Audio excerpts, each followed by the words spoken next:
सलाम, नमस्ते एंड सत श्री अकाल टू ऑल ऑफ यू। तो कैसे हैं आप सब? चलिए आज बात करते हैं कर्मों के बारे में। यस, कर्म। तो मैं आपको एक छोटी सी कहानी के थ्रू, मैं आपको अपनी ही बात के थ्रू मेरे साथ क्या हुआ वो चीज़ें मैं आपको बताती हूँ। उसके बाद आपको वो चीज़ लिंक करेगी और समझ में आएगी कि कैसे क्या होता है, क्योंकि यूनिवर्स वही देता है आपको जो आपका है। जो आपका नहीं है वो आपको नहीं मिलेगा। बात है, मेरी खुद की घटना है ये। तो शायद 2016 या 2017 की बात है ये। उस टाइम पे मैं एमबीबीएस की प्रिपरेशन कर रही थी एंड मैं हॉस्टल में रहती थी। तो हॉस्टल का खर्चा आई थिंक 7,000 पापा मुझे दे रहे थे। 5,000 हॉस्टल का रूम रेंट था और बाकी का पैसा मेरे लिए खर्च रहता था महीने का। एक दिन क्या हुआ, पापा ने मुझे पैसे भेजे, देन उसके बाद कॉल किया और ये बात थी मेरे ख्याल से 10 के बजे, सुबह के 10 बजे के लगभग बात थी ये। कॉल किया, बताया कि पापा ने बताया मुझे कि बेटा पैसे सेंड कर दिए हैं मैंने और जाके निकाल लेना एंड मतलब आंटी का रूम रेंट दे देना और तुम अपने खर्चे के लिए रख लेना। मैंने कहा ठीक है पापा, ऐसे करके फिर उसके बाद मैं क्या हुआ, मैं गई 10 बजे के बाद मैं गई वहाँ से। एटीएम मेरे हॉस्टल के बगल में ही था, थोड़ी दूर पे। मैं वहाँ गई, एटीएम से पैसे निकाले, पूरे पैसे, एंड देन उसके बाद मैं अलमारी में, हम लोग को कबर्ड मिलता था, एक रूम में 4 लोग रहते थे। तो मेरे जो मुझे रूम मिला था उसमें 3 लोग रहते थे, जिसमें से एक दो दी थी, वो दी मतलब कहीं बाहर गई हुई थी, एंड एक लड़की थी जो मेरे साथ और रहती थी, तो वो भी मेरे साथ थी। तो मैंने उसके सामने ही कबर्ड लाया पैसे और पैसे ला के कबर्ड में रखा और उसने देखा भी मुझे रखते हुए।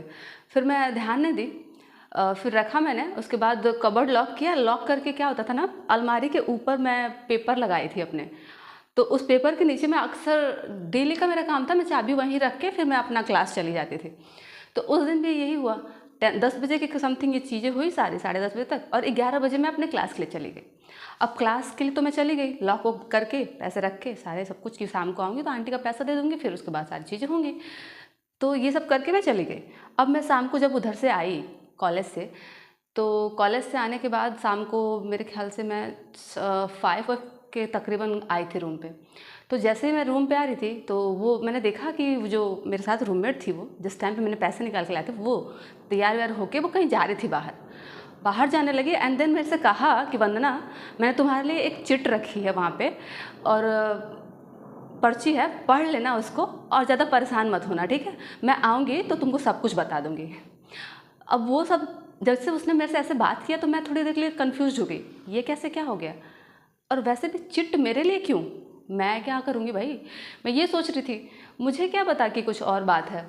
फिर उसके बाद जैसे मैंने वो पर्ची, फिर मैंने तुरंत चेंज वेंज किया, फिर उसके बाद पर्ची देखा, वो पर्ची पढ़ी।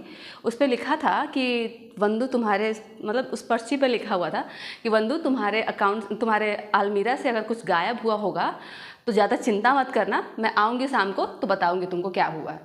तो मैंने सोचा थोड़ी देर के लिए कि मेरा अलमीरा से क्या गायब होगा।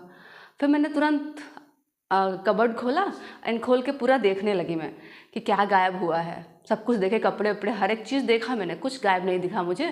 तो मैं सोचा कि फालतू बात करती है, कुछ भी मतलब ये ऐसे ही बोल रही होगी मुझे चिढ़ाने के लिए, फिर मुझे परेशान करने के लिए बोल रही, कुछ तो गायब नहीं हुआ। मेरा दिमाग उस टाइम पे उस चीज़ों पे नहीं गया कि मतलब पैसा भी था, मैंने रखा था, तो मैंने ध्यान नहीं दिया। फिर उसके बाद मैं अपना काम करने लगी आराम से। फिर शाम को 8 बजे हम लोग को डेली खाना मिलता था, खाना वाना खाया। तो थोड़ी देर बाद वो लड़की तब तक अभी तक आई नहीं थी। तो फिर मेरे दिमाग में आया कि, तो दिमाग में नहीं आया, एक्चुअली मेरी एक फ्रेंड थी, वो आई, वंदना चलो तुम रूम रेंट देना था ना, मैं भी दे देती हूँ, तुम भी दे देना आंटी को। हम कहे हाँ यार सही याद दिलाई, चलो देते हैं। जैसे मैंने फिर दोबारा में तब कबर्ड खोलने गई, फिर मैंने जैसे ही देखा जहाँ रखा था अलमीरा में, पैसे नहीं मिले मुझे। देन मुझे रियलाइज हुआ कि अरे ये कैसे हो सकता है। उसने तो मेरे से बोला था, अच्छा हाँ। फिर मैं सोची अच्छा हाँ, इसका मतलब वही ले गई होगी। और उसमें से भी पूरे पैसे नहीं ले गए थे उसने, वो सिर्फ 5,000 ले गए थे, 2,000 उसमें छोड़ दिया था। अब पता नहीं क्या सोच के मुझे, या फिर उसको उतनी की ज़रूरत रही होगी, वो ले गई होगी। ले गई वो। उसके बाद फिर क्या हुआ कि मैंने उसको बताया फिर अपनी दोस्त को कि यार ऐसी ऐसी बात है और पैसे नहीं मिल रहा है। तो कहे अच्छा ठीक है, चिंता मत करो, वो जब बोली है कि आएंगे तो हम दे देंगे तो फिर बात हो जाएगी। हम कहा ठीक है कोई बात नहीं। हम लोग वेट करने लगे उसका। वेट करते करते रात के 10 बजे वो आई। क्योंकि 10 बजे तक गेट बंद हो जाता था अक्सर करके, तो 10 बजे के बाद कोई आएगा तो नहीं एंट्री मिलती थी। तो 10 बजे वो जब आई हम लोग के हॉस्टल में, तो मैंने उससे पूछा कि मेरे पैसे, तो बोलती है कि यार पैसे मुझे ज़रूरत थी और खर्च हो गए, तो प्लीज़ मैं तुमको अगले महीने दे दूँगी और आंटी से बता देना कि मेरे पास है, वो तुमको कुछ नहीं बोलेंगी। हम कहे यार ऐसे कैसे, तो फिर मैंने कहा ठीक है चलो जो भी तुमको समझ में आए, लेकिन हाँ दे देना बाद में। कहा ठीक है। वो बोले ठीक है दे देंगे। उसके बाद क्या हुआ ना, अचानक से एक दिन ऐसा 4 या 5 दिन के बाद ऐसा हुआ, वो लड़की मतलब मुझे पता नहीं था या फिर किसी को नहीं मालूम था, तो आंटी के भी पैसे कुछ बाकी बाकी थे, वो नहीं दी थी 2-3 महीने के। तो एक दिन धीरे से वो अपना बैग उठाई और चली गई, और कोई नहीं जान पाया कि वो रूम छोड़ के जा रही है या फिर चीज़ों को रख के जा रही है, कुछ कर गए, कोई नहीं जान पाया इस चीज़ को। अब शाम को आया, रूम में वो है ही नहीं। अगले दिन पता चला कि वो लड़की छोड़ के ही चली गई हॉस्टल।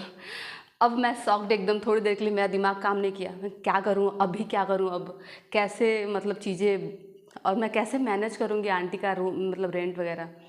फिर मैंने अपने भाई से बोल के पैसे मंगाए और मैनेज किया आंटी का वो सब चीज़ें। फिर मैंने सोचा बाद में आके दे देगी। फ़ोन लगाया मैंने, फ़ोन नहीं उठाया उसने। बहुत मतलब मेरे से जितना कोशिश बन पड़ा मैंने किया, नहीं कर पाए, वो फ़ोन ही नहीं उठाई मेरा। कई बार मैंने ट्राई किया, किसके फ़ोन से भी फ़ोन करवाया लेकिन नहीं। फिर मैंने दिमाग लगाया अपना आइडिया, आप लोग बोल रहे हैं हर कि मेरा पैसा था तो कैसे ले ली वो, वहीं पे मैं भी उस टाइम पे मुझे भी ये चीज़ें पता नहीं थी, तो मैं भी वही काम कि मेरा पैसा था वो कैसे ले ली, तो वगैरह वगैरह ये सब चीज़ें। तो फिर मैंने क्या किया कि आंटी से मैं गई, बताई उनको सारी बातें कि आंटी ऐसी ऐसी बात है और क्या किया जाए, मैं क्या करूँ।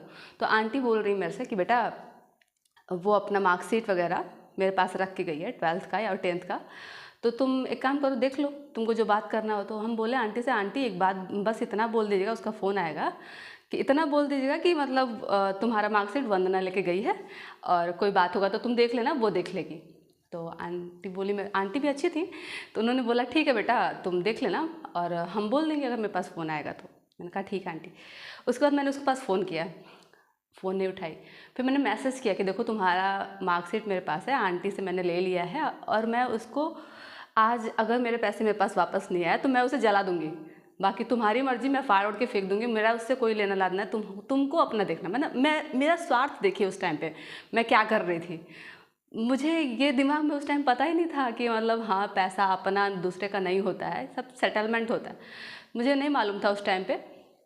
तो मैंने ऐसा किया, जैसे उसने ये मैसेज देखा तुरंत मेरे पास कॉल आया, अरे यार ऐसे कुछ मत करना प्लीज़, मैं तुम्हारा पैसा ला के दे दूँगी। उनका ठीक है, कब आ रही हो, तो बोल दे कि कल आ रही हूँ मैं, तुमको ला के दे दूँगी। उनका ठीक है अच्छा चलो। इस बात में मैं बड़ा खुश हुई थी, अंदर अंदर मेरा दिमाग काम कर गया, बहुत अच्छी चीज़ें मैंने किया। तो अगले दिन वो फिर 2 दिन के बाद वो आई मेरे पास, 2 दिन के बाद आई हॉस्टल में, और हॉस्टल में आने के बाद वो मुझे तकरीबन 3,000 के समथिंग या फिर 250, हाँ एक्चुअली 3,000, हाँ 3,000 समथिंग ला के मुझे दी।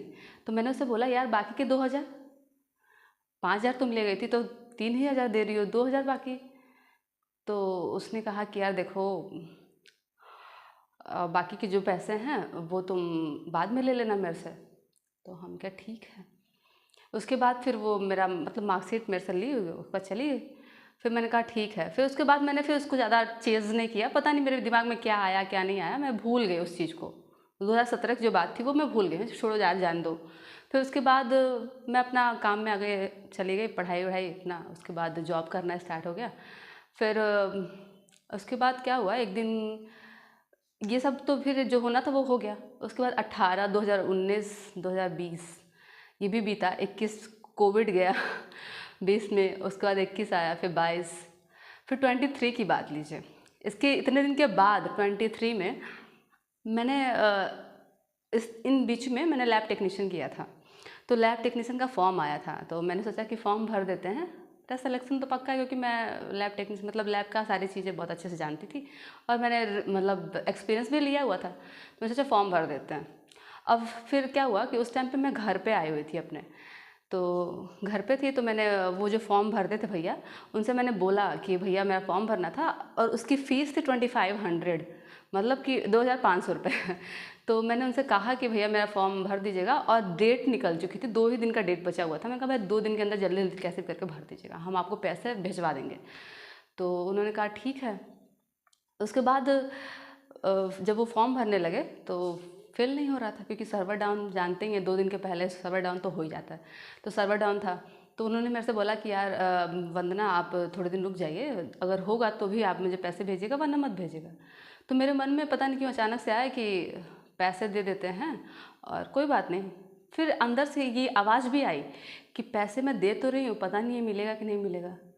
ऐसे हुआ, एक बार ये आवाज़ आई बट मैंने ध्यान नहीं दिया, उस बात को इग्नोर किया। देन उसके बाद मैंने उनको तुरंत 2500 सेंड कर दी, भैया आप ये रख लो और मेरा फॉर्म सेंड कर देना। क्योंकि उस टाइम तक मुझे ये बातें पता चल चुकी थी, जो ये बातें हैं, ये बातें मेरे लाइफ में 2023 के समथिंग आई सारी चीज़ें। मतलब ये जो ज्ञान मैं आपको बता रही हूँ अपने कि मतलब यूनिवर्स काम करता है ऐसे, ये सारी चीज़ें मुझे 23 में पता चली। तो उस टाइम पे मुझे ये पता थी बातें। 23 स्टार्टिंग में नहीं, अक्टूबर सितंबर में बातें मैंने जानना शुरू कर दिया था और नवंबर की ये बात है कि मतलब फॉर्म भर रहा था तो ऐसे ऐसे हुआ। मैं कहा चलो ठीक है, मेरा पैसा रहेगा तो कहाँ जाने वाला है। मुझे ये बात तो थी याद कि सेटलमेंट भी होता है और मेरा होगा तो मुझे मिल जाएगा, नहीं होगा तो मुझे नहीं मिलेगा। तो मैंने कहा कि ठीक है। फिर उसके बाद क्या हुआ, फॉर्म तो फिल नहीं हुआ, मैंने उनका पेमेंट कर दिया। उसके बाद क्या हुआ, कुछ दिन के बाद मैं फ़ोन कर रही हूँ, फ़ोन नहीं लग रहा है, भैया वो फ़ोन ही नहीं उठा रहा है। और मैंने अपने दोस्तों से कहा कि यार ऐसी ऐसी बात है, वो फ़ोन नहीं उठा रहा है और भैया और फॉर्म भी नहीं भरा, तो क्या किया जाए। तो कह रही कि मेरी दोस्त बोली कि यार मैं हूँ ना, ऐसे कैसे पैसा ले लेंगे, मैं जा रही हूँ, मैं बात करूँगी। तो उस समय मुझे ये सारी चीज़ें पता थी कि सेटलमेंट होता है। फिर मुझे वो बात याद आई अपनी पुरानी वाली कि जब वो लड़की मेरे से 5000 ले गई थी तो वो उसने मुझे शायद 250 या 3000 ऐसे कुछ दिया था मुझे वापस, वो भी मेरी ज़बरदस्ती करने पे। तो वो पैसा उस टाइम जाना था, मैंने ज़बरदस्ती किया इसलिए मेरे पास वापस आया। फिर वो चीज़ें यहाँ पे ऐसे यूनिवर्स को फिर वापस से कहीं ना कहीं किसी के थ्रू कहीं और भिजवाना था। तो वो मतलब वो मेरे पास से जाना था, जिसको मिलना था वो उसको मिल चुका। तो ये सब चीज़ें मुझे जब पता चल, मैं कहा यार छोड़ो, मुझे कोई भी छिक छिक नहीं चाहिए और ठीक है, जिसके पास था उसके पास जाने दो और जिसका होगा उसको मिल जाएगा और मेरा होगा तो मेरे पास आ जाएगा। फिर मैंने इस बारे में कभी जिक्र ही नहीं किया। इनफैक्ट आज भी मैं कभी कभी उनका मतलब स्टेटस वगैरह दिखता है, लेकिन मैंने कभी कुछ कहा नहीं। ठीक है, जो होता है वो होता है, क्योंकि सिंपल सी बात है, हर एक चीज़ यहाँ पे सेटलमेंट होती है। अब मेरी ये जर्नी थी, जो भी ये 5 या 6 साल के बीच की, ये सारी चीज़ें होनी थी। मैं उस चीज़ को एक्सेप्ट नहीं कर रही थी। अगर मैंने वही टाइम पे एक्सेप्ट कर लिया होता तो चीज़ें होती ही नहीं। अब मुझे ये सारी चीज़ समझ में आ गई कि हाँ, वो सेटलमेंट होता है। क्योंकि सेटलमेंट, अगर हम किसी का पैसा लिए हैं तो वो जाएगा ही जाएगा। वो ऐसा तो है नहीं कि मेरे पास ही रहेगा। सिंपल सी बात है, अगर हम यहाँ पे आए हैं, अगर हम किसी का पैसा मान लो ले लिए तो और किसी कारणवश नहीं दे पाए और नहीं दे पाए, उसके बाद हमारी मृत्यु हो गई, फिर हमको जब नया जन्म मिलेगा तो क्या पता हम उस घर के किसी पालतू कुत्ते के रूप में आ जाएं, या फिर उसके घर के बेटे बन के आए, कमाएं, खूब ढेर सारा कमा के फिर उसको वापस करके फिर हमारी डेथ हो। मतलब ये सृष्टि का नियम है, जो जितना दिया है उसको उससे ज़्यादा मिलेगा। इनफैक्ट जो आपका है वो आपके पास चाहे कहीं से भी वापस आके ही रहेगा। ये बात है कि जो आपका है, जो आपने दिया है वो आपको मिलेगा। इनफैक्ट आपने जितना दिया है आपको उससे ज़्यादा मिलेगा। लेकिन आप किसी का पैसा लेके कहीं जा नहीं सकते और ना ही आप किसी का धोखे में रख के अपने पास रख सकते हैं कि मतलब ये मेरा है और मैं रख लूँगा, ऐसे तो चल जाएगा। नहीं, ये बिल्कुल भी नहीं, ये अधर्म है और प्लीज़ ऐसा करना बंद कीजिए। अगर आप किसी का कर्ज लिए हैं या फिर किसी को कुछ दिए हैं, या अगर कुछ दिए हैं तो उसको माफ़ कर दिए, भाई चलो मुझे नहीं चाहिए, चलेगा वो। लेकिन अगर आपका किसी का आप लिए हैं तो उसको वापस करना आपका कर्तव्य बनता है। क्योंकि अगर आपने वापस नहीं किया तो आपके किसी घर के पर्सन को जाके या फिर किसी को भी वापस करना ही पड़ेगा। ये है, आपका है वो आपके पास आएगा। ये सेटलमेंट है। जो आपका नहीं है वो आपके पास से किसी भी तरह से योजना बनेगी वो आपके पास से चला जाएगा। या फिर आपकी जॉब लगनी होगी तो कैसे भी करके किसी के भी दिमाग में वो आइडिया आएगा, कोई आके आपको सामने से बोल देगा और आप जाके वहाँ पे मिल लेंगे और वहाँ पे तुरंत आपकी बात बन जाएगी। तो ये होता है सृष्टि का नियम। मतलब आपको समझना होगा, चीज़ें एक नियम से चल रही हैं। हम ऐसे स्वतंत्र नहीं हैं, हमको नियम से चलना पड़ेगा, धर्म के रास्ते पे चलना पड़ेगा, सच्चाई और ईमानदारी के रास्ते पे चलना पड़ेगा। हमारे पास समय ज़्यादा नहीं है। ये बात आपको समझनी पड़ेगी कि कर्म ही हम जो करते हैं वो ही हमारे पास वापस लौट के आएगा। एक गाना तो आपने भी सुना होगा, जो पुरानी मूवी का गाना है, गोविंदा के मूवी का, वो ये कि जो बोएगा वही काटेगा, तेरा किया आगे आएगा, सुख दुख है क्या फल कर्मों का, जैसी करनी वैसी भरनी, जैसी करनी वैसी भरनी। पहले की मूवीज़ में ये सारी चीज़ें बताई जाती थी, लोगों को सिर्फ मूवी नहीं दिखाई जाती थी, लोगों को ये बताया भी जाता था कि धर्म से चलिए, इंसानियत अभी भी ज़िंदा है हर इंसान के अंदर, अच्छे लोग आज भी धरती पे हैं। तो प्लीज़ सही रास्ते से चलिए और ईमानदार रहिए अपने धर्म के प्रति, अपने कर्तव्य के प्रति। इसी चीज़ के साथ मैं आप सभी से अलविदा लेती हूँ। नमस्ते एंड खुश रहिए। नमस्ते Bharat. Thank you so much.